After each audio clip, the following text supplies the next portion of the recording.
Hi friends, ఎలా ఉన్నారు అందరూ? సారీ ఇంత లేట్‌గా వీడియో పోస్ట్ చేసినందుకు. రీసెంట్‌గా మా కజిన్ మ్యారేజ్ అని మా విలేజ్‌కి వచ్చాం. ఆఫ్టర్ లాంగ్ టైమ్ కజిన్స్ అందరం కలిసి ఒక చిన్న ట్రిప్‌కి వెళ్ళాం. అదే మన కుంకాల వాటర్ ఫాల్స్. లొకేషన్ అయితే కింద డిస్క్రిప్షన్‌లో పెట్టాను. మేమైతే ఫ్రీజింగ్ క్లైమేట్‌లో హాట్ నాటుకోడి కర్రీతో ఫుల్‌గా లంచ్ చేసి, సాంగ్స్ పెట్టుకొని ఎంజాయ్ చేస్తూ వాటర్ ఫాల్స్ దగ్గరికి వెళ్ళి ఫుల్‌గా ఎంజాయ్ చేసాం. మీరు కూడా ఈ వీడియోని చూసి ఎంజాయ్ చేస్తారు అని అండ్ మీరు మీ కజిన్స్ ఆర్ ఫ్రెండ్స్‌తో వెళ్లి ఎంజాయ్ చేయండి. అండ్ సేఫ్‌గా తిరిగి రండి. Thank you.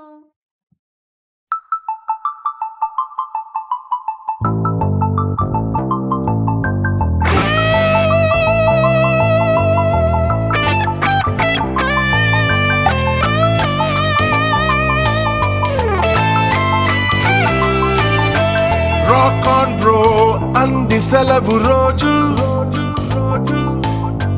గడిపేద్దాం.